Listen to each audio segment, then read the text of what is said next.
بسم الله الرحمن الرحیم. السلام علیکم درنو لیدونکو، وخت مو په خیر. د دنیا په هر کونج کې چې سلام او خوښه او خوشاله لره. زه احسان الله قریشي او د کمرې په برخه کې عبدالرحمن صدیقی ستاسو په چوپړ کې هیلمنیم چې د خبرونه چې موږ د یو دوست ملګری د واده په مراسمو کې برابر کړی چې په کړی مو دی تر پای وګورئ او د خپل هیواد د دود دستور او قانوناتو څخه خبر شئ. ته چې دلته سره روان دي ستاسو په کمره کې خپل غوري چې د دیګونو باندې کېدل دي اشپزان د خپل کار کوي او د غرمې لپاره یو ولیمه جوړي. ته چې واده د چا د خلک د کمزې دي او سه دود دستور دي په باندې به تاسو روسه خبر شئ. تاسو را سره اوسئ. خو زه تر اشپز وساس یعنی وساده پورې اشپزه پورې چې تر څو دغه څخه هم نظر واخلو چې لکه راغلي دي څومره چنتواله ونه د شپې څه مسنخوب کړي نه دا کړي ځکه د مسولیت دی. هر کله سړی مشه خراغلاس درته یم ور ودان کله د چروغ او جوړو سي پروګرام ته تاسو راغلي سي کر سره وغنګيږي چې څونه وخت نه راغلي سي د شپې مو کوم کارونه کړی دي څه فعالیت مو کړی چې شي په کار او تاسو ته دغه موضوعات او دغه فرهنګ نور او هیوادوالو ته او دغه شنړوالو ته کار کول غواړو. په دغه باندې کوم سره خبرې وکړي ول ځان نو پیژني. الحمدلله. السلام علیکم ورحمت الله وبرکاته. وعلیکم السلام. هر کله راشي او د دې په پروګرام په اړه کې موږ د شپې راغلیو او د شپې یو پروګرام وکړو ډوډۍ ملمنو خوړلاړو او د ورځې دغه پروګرام دی د دې غونډه لایحه ته وین څه جزئیات راته وایي څه جزئیات چې مثلا د خام او د پهو پوری بلې وو یعنی مطلب دا چې په دې قورمه کې واه کې سره پدرک دي الوګان دي رومیان دي پیاز دي او نور داسې ذایقې دي کنه د مصالحو دم په دې کې مکس کړي دي او قورمه ته جوړه کړې دي. دوه دیګه قورمه ده. پاتې د وریجو د پلو خبره شو دې کې چې دې یعنی مطلب دا چې دې کې ډېرې مصالحې دا غیر دې کې زیاتې دي. دې کې د چکن کیو دي چنا ساټ دي او ذایقه ده پکې ادرک دی پکې دې کې ادرک دی زیره ده پکې تور مرچ دی پکې الایچي ده پکې دا ټول دې کې مکس دي. کوم شان چې په کاریږي غټول شته نو موجود دي دا ټول پاره کې دې کې شامل دي. نو دا ان شاء الله چې دا موږ به بیرته دم پخ جوړو څونه پر استادان است او څو دیګم مسلمان پلان لري. یعنی مطلب چې موږ دوه استادان یو او ټوټال دیګونه چې دی موږ تقریبا و دانې دیګونه اوسه پوری دا جوړ کړی دي سره کم رسولي دي. کله دې شوی دی چې اچانک غږ در باندې وشي چې بل دیګه ته ضرورت دی ورخته شي ويستي یا خواړه د څخه خراب راغلي وسی دا ایمرجنسي کار چې کوم دی چې لکه په جنگ کې چې دی وسله تیارول دي کنه په جنگ کې وسله تیارول دي چې بیا موږ ورته وایو هغه په دې خاطر ورته وایي چې دا سم دستي ایمرجنسي تیاری کنه هغه بیا داسې نه هغه او د دې بیا زیات فرق په منځ کې ځکه چې یو د رضا کاری یو د زور کاری. تاسو په پوهیږئ ولې چمتواله ورته لمخې نه نسئ چې کچېره ضرورت شي څه باید هغه چې د کور مالک چې موږ ته وایي د کور مالک چې زما 200 کسان دي یا 1000 کسان دي یا 300 کسان دي نو چې موږ د دالې هو ته وړاندې کو چې ستاسو ملمنو دا کافي دي. که زمونږ خبره ومنله په مشکل نه جوړیږي او که زمونږ خبره ونه منله نو مسؤلیت داغو د موږ ته چې مسؤلیت د خپل دی. تاسو ټوکې دې پکې کړی غب دې پکې کړی تاسو خپه نشئ اجازه خوراکه صحیح ده کنه. تاسو موریدلی وکړه چې استاد څخه یو خاطر خراب راشي وي به ورجی ملامتای چې ورجی د کار نه وي خبره دې سم ده خو ان شاء الله تعالی نه ده لکه د زتا د کوم کلونو نه خپل د مسلک خبره وکم څو کلن وسته یاره د سوي چې زه تقریبا 10 کلن به اوس لکه څنګه راغلی دلته د سمرخیله د خار نه راغلی مریږي شامت خان او د خار نه لرم دا پروګرام نو زه د پیښور د وخت نه ز اشپزم د هوټل د وخت ټوټل څو کال بکیږي چې وسازي یا تقریبا سوي چې یو 55 دغه څه خو شاکی نور دي 50 کال 55 کال پیش چې دا کار دا روزګار دی زما ته او ان شاء الله اوس پورې ماته اوس پورې نه دی چې دا کار خراب شو ما په ژوند کې دا هم څه خاطره دی وایا کنه زه خیر دی وایا تر څو لیدم کې پوښی چې څه در باندې تیر شوی دی 55 کال خو ډیر عمر ده کنه یعنی مطلب دا چې په 55 کالو کې ما ځوانیم تیر کړی دا خوشحالي مې تیر کړی دا خو مطلب د څه خاطره په ما په ژوند کې نه دراغلی چې ما ته یو تعجب او زه په د یو خاطره تاسو ته وایم کنه ما ته اوسه پورې خاطره مخې ته نه راغلې ان شاء الله تعالی. کونړ کې نور ساحو کې کلی کې چیرته پخلی کړی دی کوم ساحو کې؟ 2000 یو ځل چې دی ریشلام ته تللی یم 2000 او یو ځل چې دی سره ون ته تللی یم په دې هیله چې ښه پخلی وکړئ چې موږ هم ترې خوند واخلو. سلامت. زه هم ستړي مشه درنو لیدونکو دا وخت موږ دغه د استاد سره یو د اشپزۍ ځای کې خو دلته د دغه کور والا د واده والا څخه یو کس چې په خپله به ځان تاسو ته معرفي کړي د سره ناست یو لیدنه به د دې تېر فرهنګ او اوس فرهنګ تر منځ توپیر دغه شان ځینې نورې پوښتنې دي چې هغه به شریکوو ورسره. لومړی تاسو ځان معرفي کړئ. نوم مې امین الله دی د کونړ ولایت کې د پیج درې دلته اوس اوسېږو په ننګرهار کې. ښه امین الله جان نو خوشحاله اوسئ تاسو ته مبارکي وایم او که تاسو له خولې نه واورو چې د چا واده دی د بخر عظیمو خو خبر یو پوه یو. دا زما د وراره واده دی د ریاض واده دی او ورارم دی دلته. ښه بیا مبارکي درته وایم تاسو ته د مبارکي دی.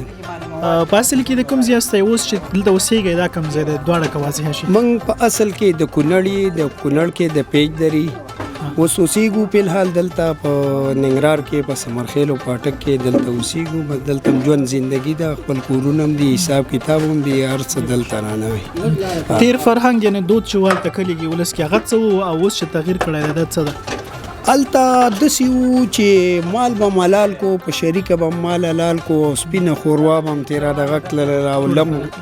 ګډ به ملال کو د ګډ بیت هغه لم به هم پکې واچو را دغه به مو کو. ډېر ښایسته دود دستور د کلي. بیته بله غټه خبره ښایسته خبره پکې دغه وه چې اوړه به م راوړله بیته به م هغه اوړه به م په کلو په کورونو باندې وګرځوله را دغه به م کړه هغوی به ډوډۍ کور کې پخې کړلې هر سړي به خپل حساب کتاب را دغه کو رابله دلته. اوس د کلي دلته د ښار حساب دی د ښار حساب داسې دی چې هر څه به دې پخپله ډوډۍ شوه وریجې شولې دلته وریجې ورسره شوه ترکاري ورسره دي بوتلې موتلې وغیره د هر څه ورسره دغه دي. خو د کلي داسې دستور دی چې هغه ډېر ښایسته یو ساده دغه دستور دی وریجې او نور شی نه پکې نه وي صرف ساده ښوروا پکې. د کلي موضوع کې د یو خبره را یاده کړه چې چا خلکو نه اورېدلي چې رښتیا حقیقت دی که نه دی که نه که حقیقت یې باید چې موږ سره یې شریکه کړئ چې کله به پروګرام کېدل هغه څخه وروسته به چا ته حسابادي غوندې کوئ اشکنډر جوړو که نه دیوال کو چې کوو دغه خبرې پخوا وختونو کې حقیقت درلود که نه؟ یاره په ده باندې خو زما مازغه خلاص نه شو جواب باندې او ده باندې زه پوه نه شوم. زه مشرانو نه بیا کله پوښتنه وکړو. او یو بله جمله وایي چې هلته استعمالیږي چې خلک مشر ده استعمالوي لکه مشر کس ته په څه نوم اخلي؟ مشر ته د کلي مشر ملک یا د کلي ملک ورته وایي یا د کور هغه مشر چې کوم وي بابای لالای کاکای نو هغه یو د کلي مشر زه کونړ ته تللی یم پیج درې یا چپې درې ته هلته دا جمله ما واورېدله چې هغوی مشر کس ته چې دی د نانا په نوم غږ کوي نانا ورته وایي حقیقت دی تاسې خبر هستئ تاسې اورېدلي؟ یاره داسې دی که نه چې موږ په خپله لکه ټول عمر او وخت په پاکستان کې تېر کړی دی د مهاجرت په دوره کې لکه موږ هلته وو بېرته مهاجرت دورې نه چې راغلي دلته په دغه کې د ننګرهار کې اوسېږو ژوند زندګي م ټوله په ننګرهار کې ده په ښاریتو کې ده اطرافو له کلي وطن له چې موږ لاړ شو صرف مړي ژوندي له غم ښادۍ له موږ ځو هلته چکر له ځو اختر کې لکه راده شي هغې له راده کېږو نور د هغې هغه د دود دستور او د دغه نانا او د دې ټکو د دې خبرو نه دونه دغه نه لکه مشر ته د مشر غږ کوي او را دغه کوي نور خوشحاله اوسئ امین الله صاحب که دا راته ووایي چې اوس دا کوم دود دستور فرق کړی دی د کوم اخلی پخلی چې کېږي دا د مهاجرت په دوران کې فرق وکړو که نه دلته ننګرهار کې ټول همداسې دی تاسې هم کوئ؟ یاره دا داسې دی که نه چې دا دلته په دې ننګرهار کې دغه شانتې دا دود دستور روان دی نو موږ هم ورسره په همدې په طریقه باندې په دې دغه باندې روان کړی دی لکه هغه خلک چې راشي د کلو د اطرافو لکه زموږ د پیج درې خلک اوس دا څه دی میلمانه ښه ډېر راغلي دي لکه اکثره اوس موږ سره دلته ناست دي چې دلته دا پروګرام د حساب کتاب ویني هغوی لګي چې او مړه دا تاسو څه کوئ وریجې پکې پخې کوئ او سابه پکې پاخه کوئ او دا وکئ او نوره ترکاري پکې تیاره کوئ دا وکړي مړه یو ساده سپینه ښوروا را دغه کوي یو ښایسته ښوروا به شي او ښایسته ډوډۍ به پکې ماته کړو خوند به ترې واخلو نو لکه هغوی خلک هغه ساده ښوروا هغه ورته ښه ښکاري او موږ او تاسو دلته داسې یي چې د ننګرهار کې دلته را دغه د دود دستور دغه شانتې دی چې وریجې ورسره خرما وسره سابه وسره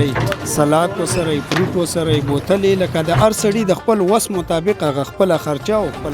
بیا هم سړي مشه دا ځل نو د واده والا یعنی کوم شي ریاض په نامه هلک دی دغه واده دی نو دغه د مشرو سره موږ مرکه لرو او دا چې څوک دی تاسو به واورئ مهرباني ځان معرفي کړئ. بسم الله الرحمن الرحیم. زه صدیق صافی یم د رفیع الله زوی یم د کونړ ولایت یم او اوسېږم په سمرخیلو. ډېر ښه. اول خو مبارکي زموږ له خوا ومنئ ژوندی اوسئ. د وطن چینل د ټولو همکارانو په استازیتوب خاص کر زموږ مؤسس یاسر مجددي صاحب د ټولو همکارانو په شمول تاسو مبارکي وایم. هیله ده چې مبارکي قبول کړئ او دغه شان پروګرام په خیر سره پای ته ورسیږي. په لنډو کې راته ووایئ چې لکه پروګرام شروع دی او د کوم ساحونه میلمانه راغلي؟ شروع خو تقریبا داسې ویوه چې دغه 4-5 ورځې کېږي چې مطلب نکریزې وړي دولستر همدغه روان دی خو اصلي واده نن دی. کوم ساحې ته مو نکریزې وړي لکه څوک دی؟ نکریزې دا وړي مونږ نه دي مونږ له راوړي دي مطلب نکریزې دلته راوړي د هلک کور ته یې راوړي ملګري دوستان ملګري دا چم ګاونډ هلکانې بس د کور زنانې مطلب دوی کرس زنانې ته راوړي او هلکانې هلکانو ته راوړي. یعنې ستاسو له خبرې معلومیږي چې پروګرام نن دی خو جمعه کېږي چې تاسو مصرف شروع دی مطلب ستړیا احساس کوئ؟ یاره خوشحالۍ ډېر کوسل یا کې نشته دا خو د فخر خبره ده د خوشحالۍ خبره. خپل واده خو درته نه یادېږي؟ یاره خپل واده م ولې نه یادېږي هغه هم ښایسته واده و یو زما ما نه چې کشر ورور دی د 2 ورونو یو ځای واده و مطلب ښایسته واده و هغه او هغه ټیم سره نوي راغلي څوک داسې پیژنګلو هم نه کوم ځای نه راغلي وئ؟ پېښور نه هم راغلي. څو کاله مخکې؟ یاره داسې ویوه چې یو 15-14 کاله به کېږي. خوشحاله اوسئ. ډېر زیاته مننه. ژوندی اوسئ.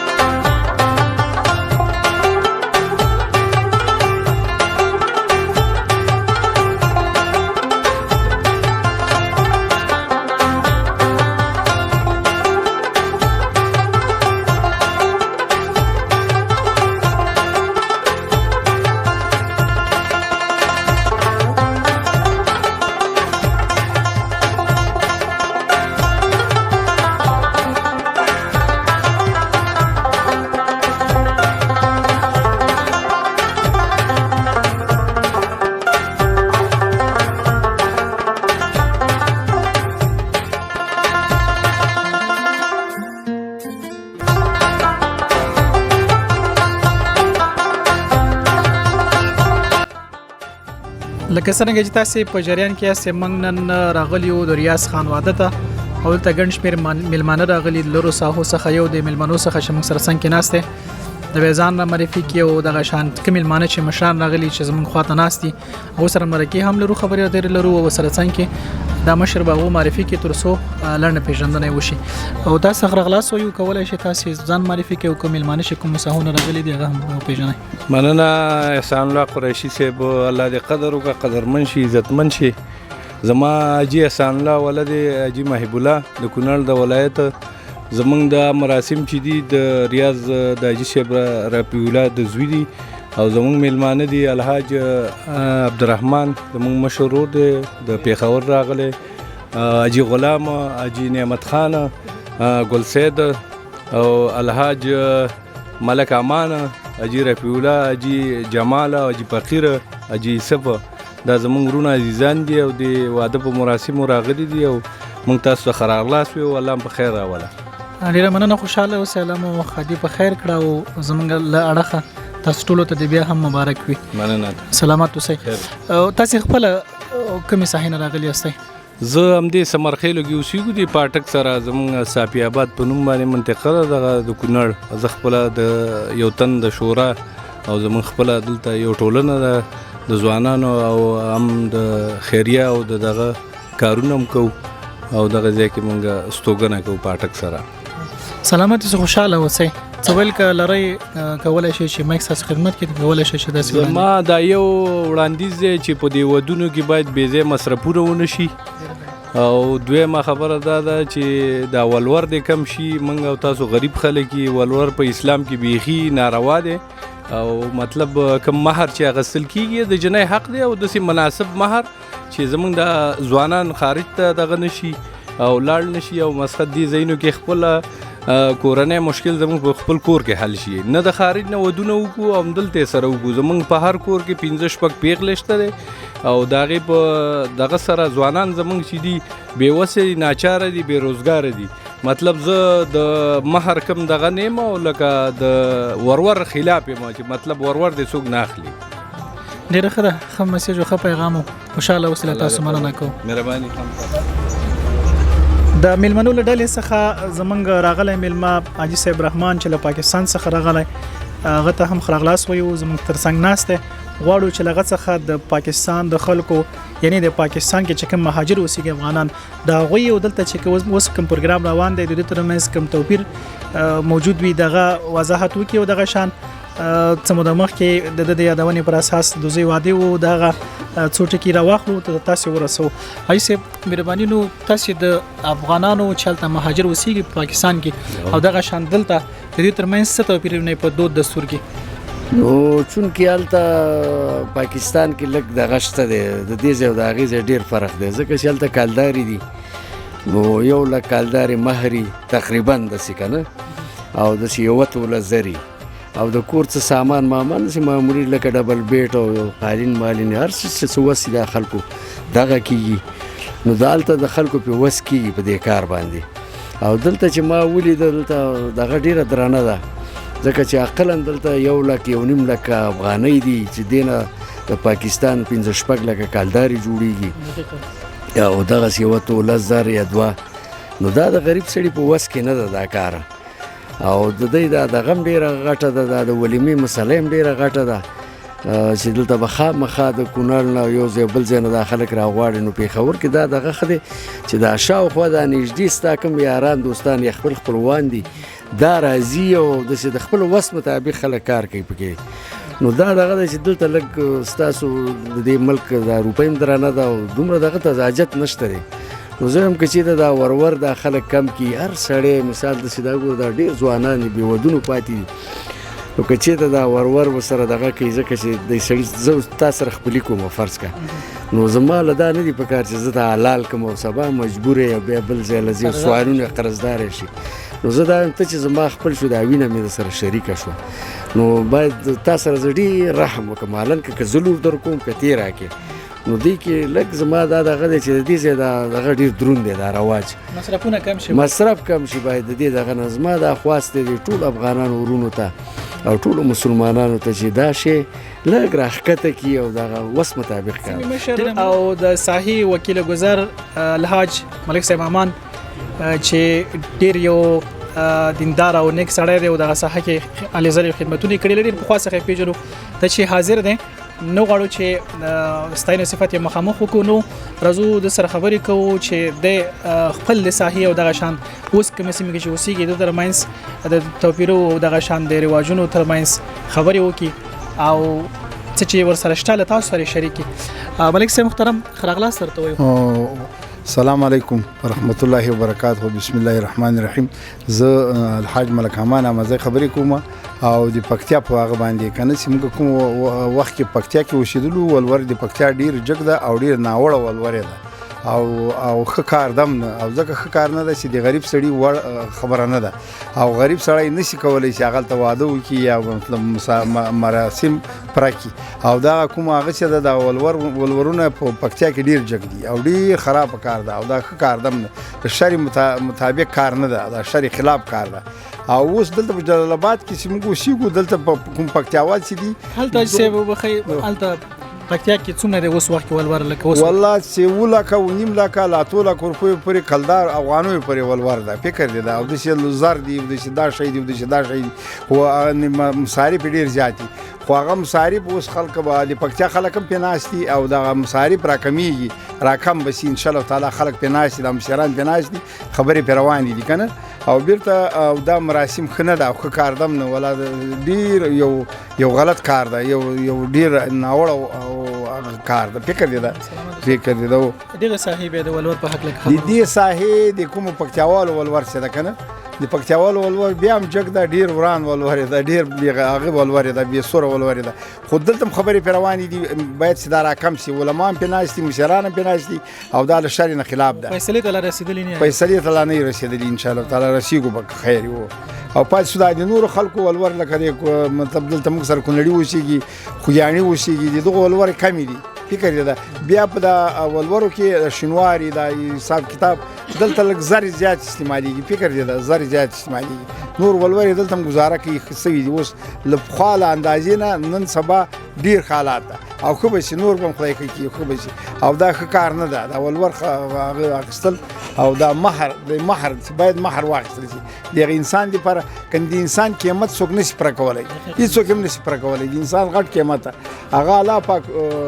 خبره الله پاک ته معلوم ده خو موږ او تاسې دا یو مهر په اندازه باندې دغه علاقه کې بیا یو رواج ښه ده چې دا مهر کمیږي نور به هم کم شي خدای به کم کړي هو چې کم شي ښه ده خوشاله اوسئ ډېره زیاته مننه چې وخت مو راکړی سلامت او سلامت اوسئ ډېره مننه لکه څرنګه چې موضوعات مو اورېده په ټوله کې به دا موږ وایو چې دا فرهنګ عنعنات دغه ساحې ټولو خلکو پورې تړلې نه ده په هر ساحه کې خلک پیدا کېږي چې سره بیخي ولور نه اخلي او داسې برعکس کسان هم پیدا کېږي چې هغوی بې له حده زیات ولور اخلي او بیا دغه شان بل بد فرهنګ دا دی چې هم ولور اخیستل کېږي او د ولور تر څنګ چې دی مهر هم اخیستل کېږي کله چې د ورول مسله پای ته ورسېږي د نکاح په وخت کې بیا مهر ورته جدا ټاکل کېږي دا اوس بیخي بد عادت دی دغه شان یو ملګری دلته موږ سره په پروګرام کې ناست و هغوی دا یادونه وکړه چې څه موده مخکې د دوو زامنو وادونه وه او شاوخوا 21 لک افغانۍ مصرف پرې راغی نو دا مصارف ډیر زیات دردونکي دي او دا هغه خبرې دي چې د یو کس د یو شخص اقتصاد له منځه وړي او سړی له ډیرو مشکلاتو سره مخامخ کوي نو موږ ټولو ته پیغام بیا ورکوو چې یو خدا خبره چې دا موضوع د یو صاحب پورې متړی چې مثلا په دغه ساحه کې ولور زیات دی نه هلته امکان لري ډېر مسلمان خلک پیدا شي چې بیخي هېڅ هم نه اخلي یا په بله معنا دا چې په یو ساحه کې چې دی چې ولور ډېر اخلي نو ټول خلک به داسې نه وي چې نه اخلي هم داسې نه وي خو په تمامه معنا راځي چې په ځانونو باندې رحم وکړو او همیشه لپاره څه چې په شریعت کې هغه ومنو یو شی چې یادونه کوو او چې سره ناست دی وکیل صاحب محترم نو دنه ودا پښتنه کوو چې د مهر څخه چې اوس پیسې دي یا د ولور څخه وړاندې سو خلکو څه ورکولې ولته مخکې خو یو مهر وکنه او مهر به حساب دا ولور به مهر به حساب کنه اوس خو ډیر غټ رواجونه زیات شوي دي ډیر زیات شوي دي بس خصوصا په پکتیا کې ډیر رواجونه زیات شوي دي باید چې دا ونه کې دا پکتیاوال او دا علماوي او د پکتیاوال علماوي او د خلکو علماوي که په جلال آباد کې که په لغمان کې که په مشرقي کې که په هرځای کې که په پکتیا کې باید گزاره وکړي دغه شنه تیر شي حاجي صاحب دغه مهر څخه چې اوس پیسې دي دغه پیسو څخه مخکې چې کله پیسې نه وي خلکو په مهر کې ولور کې څه شی ورکوي د مقصد مطلب هغه وخت کې به دا ورکول که یا به ګډي ورکولې میږي به ورکولې غوایي به کې ورکول حساب به کې ورکاو پټای به ورته ګراو هغه به کې ورکاو هغه ډیر غلط رواجونه هغه غلط رواجونه او هغه سړیو کې ډیر فرق هغه سړی به وخت یې خامخا به وخت نور خور نور ته دومره چ نه کول اوس خو خور نور ته ارڅ ور پاند کې ورو هغه کې هغه تاوان د مصرف هغه کور باندې مصرف راولي کنه ان زیات مصارف کې کنه لکه یو شی زیات ورته اخلي او دې لپاره اوس دا رواجونه زیات سوي دي زوم ته سات اخلي راړو او هغه ورته اخلي دا څه ورته وایي دا ګوتې ورته اخلي سرو او دا کوي دا رواجونه باید ونشي دا باید حاجي صاحب رفیع الله د شاه یعنی چې مکه ورته شاه وایو کنه اوس رښتیا هم شاه دی نو د ریاض پلار دی ان د واده والا پلار دی له د سره ناست یو له دنه خبرې اورو او د دې د مراسمو په حق لکمې خاطرې چې لري کومې خبرې چې لري څونه مصرف شوی دی دغه په حق لور سره څو خبرې لرو حاجي صاحب نو لیدونکو ته مو ځان معرفي کړی لیدونکو ته مو موږ معرفت کړی دی کولای شي تاسو دغه واده په حق الله عزت وکړه خوشاله شو چې د موضوع کې تاسو خبرې کوئ او موږ لم وخت راکړه او تاسو د خپل قیمتي وخت ضایع کوئ دلته راغلی زموږ ترڅنګ زموږ په دې خادۍ کې تاسو شرکت وکړه مننه یو جهان مننه او هر څوک چې د مرکه اوري او بیا دغه کوي دغه خلکونه مننه یو جهان مننه یعنی موږ سبسکرایب کی کنه بالکل او دویمه خبره دا ده چې دغه راغلي میلمانه چې زموږ ورونه راغلي دي د دې ورونو نه دا یو جهان مننه چې موږ سره په دې خوشحالۍ کې شرکت کړی دی. او دویمه خبره د واده په ارتباط باندې کاش چې موږ دا څه چې ویو دا په عمل کې موږ ثابته کړو او په عمل کې نه ثابتو، ځکه چې وی ور په هغه ځای بلیږي چې کوم ځای سیزي. صحیح ده؟ فعلي زه د دغه مشکل سره مخامخ یم، دغه فعلي دغه نن ورځ زه د دغه مشکل سره مخامخ یم.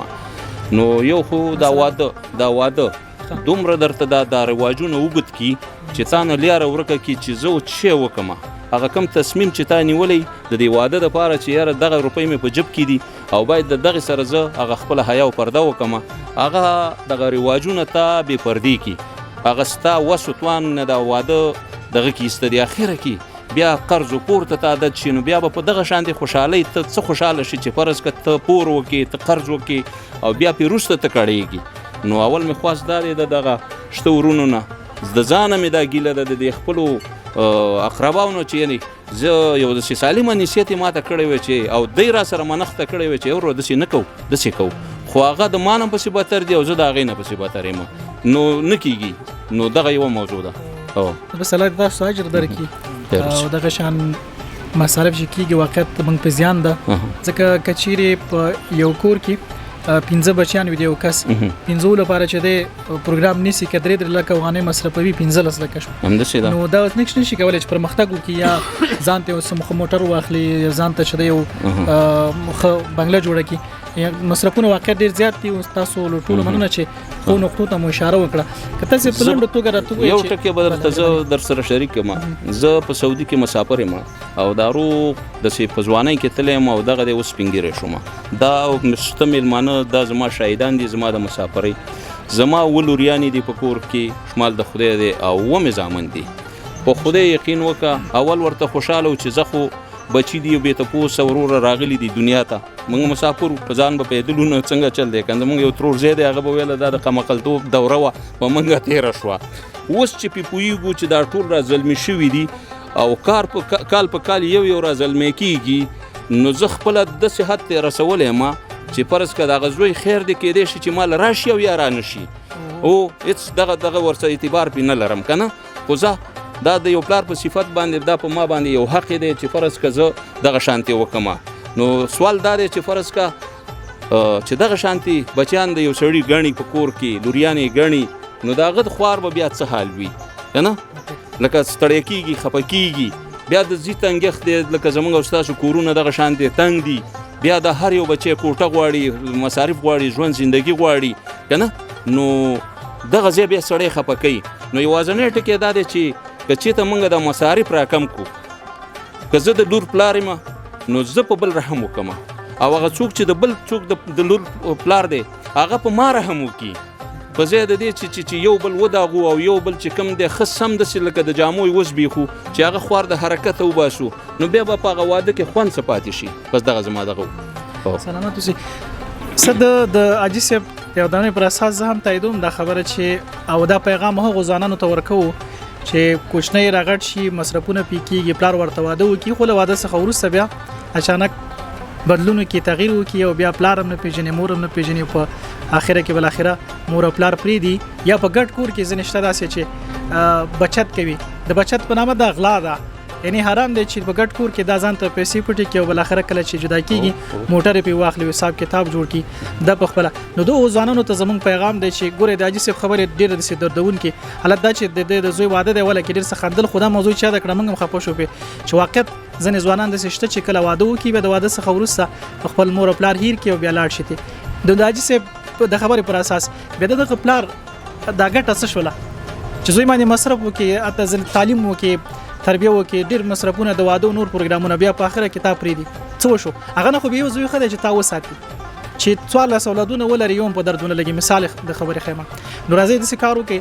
دغه زمونږ ویډیوګانې چې دي چې اصلاحي بڼه لري دا ته نورو ملګرو ورسوئ، سبسکرایب وکړئ. موږ هم غواړو چې تاسو ټولنې ته پیغام وړاندې کړو او د ټولنې د اصلاح سبب وګرځو او په راتلونکي کې لا ښې خپرونې ولرو. دا ستاسې په همکارۍ باندې کېږي. نو هغو ځوانانو ته دا ورسوئ کوم چې تاسې پېژنئ او خپل والدین یې هیر کړي دي، او ژوندي اوسئ، سلامت اوسئ. په آخره کې یو شعر درته ډالی دی د محفل ته، لکه دا د اصلاح دپاره یو شعر دی وای څومره پردي راوړي خپل کې سړی مینه فنکار دی مکمل کې سړی واه واه ډېر بس ښه. دا یوازنۍ دا مینه ده چې موږ یې دلته سره راټول کړي اگر چې ټول د پردو میندو بچي دي زما د مور بچي پکې ډېر کم دي خو دا ټول زما ورونه دي په دې غم خادۍ کې دا شي سره یو ځای کړي مینې سره یو ځای کړي نو الله دې زمونږ دا مینه او محبت همداسې تلپاتې لري که زما نه کومه تېروتنه په خبرو کې شوي او زما په خبرو کې کم سړی ازار شوی نو د هغه ټول محفل نه بخښنه غواړم او تاسو نه بخښنه غواړم. السلام علیکم. الله پامان. او په اخر کې زمونږ له اړخه هم مبارکي ومنه الله دې تاسو ته د خدای نیک مبارکي او زوی توفیق ورکړي چې تاسو خدمت وکړي. سلامات اوسئ. حاجي محمد غلام سره ناست یو غواړو له ده څخه لوی فرهنګ واورو. ښه موقع ده د واده ته راغلي او د ریاض خان واده ته غواړو چې د هر ځای څخه تاسې خبر کو وروسته چې موږ بیا نورو ساحو ته ځو خپل هغه ساحې در باندې ګورو او رواجونه او عنعنات در باندې ګورو. اوس ښه موقع ده چې د ټولو نظریات واورو. حاجي محترمه مننه چې وخت مو راکړه راته تاسې هم کولی شئ چې خپلې خاطرې د وادونو رواجونه او نور عنعنات او فرهنګ چې د خوږیاڼو دي دلته دي دغه کولی شئ چې لیدونکو ته وړاندې کړئ. السلام علیکم ورحمت الله وبرکاته. وعلیکم السلام ورحمت الله. الله تاسو سره ډیر ښه وکړي چې موږ دې ځای ته راغلي موږ دې ورور ځای ته راغلي د ما دوست دی ورور مې دی په مسافرۍ کې رسره وروري شوې ده چا خبره یو 20 کاله یو ځای تېر کړی په مسافرۍ کې او بله خبره دا د رواجونو خبره ده د ورونو ټولو ته صحیح خبرې وکړي. اوس چې د مصارف ډیر زیات شوي دي باید دا وي چې هر سړی چې ما 3 زمانو ته ودونه کړي یو ځای مې پاتې دی او تعلیم مې په ټولو کړی دی خو یو لکه متون کړی دی یو 12 کې د 12 نه خلاصې پاتې هم دې روانو ورځ کې خلاصي نو 3 زمانو ته مې ودونه کړي په یو مې مصارف خو شوي دي خو ما نه ولور نه دی اخیستی څه خپله ځان ته غاړه بندو 3 مې لورګانې دي خپله مې هم دا دی خدای دې ژوند راکړي او زه ټولو خلکو ته دا سوال کوم الله یې ټولو ته ژوند ورکړي چې په خورو لور باندې پیسې وانلي ما دا خپل دا نسبت ما دا عقیده ده چې زه یې ورپې پناه خلم څه هغه د مهر دی چې د محمد رسول الله صلی الله علیه وسلم په طریقه باندې هغه ژوند کوم داسې نه غریبي مې ډېره وکړه مسافري مې ما 23 کاله مسافري وکړه په دې لاس ما ډېرې پیسې ګټلې ورور مې لاړو جګ شولو دا نور دوستان هم دي دغه دوستان جګ شو هلته ما ورکشاپ هم خو خبره دا شی دی چې روپۍ دې لاس خیره ده نو اوس به دې را روانه موده کې ما لورګانې کشرانې وي زمونو ته مې ودونه کړي یو ځای مې پاتې دی هغه هم چې د تعلیم نه خلاص شم نو که نصیب ښه نه خیره سره ورته کړو نو یوه روپۍ زه خپله نه اخلم دا ټول ورونو ته مې دا خواست دی چې په خور لور باندې پیسې وانه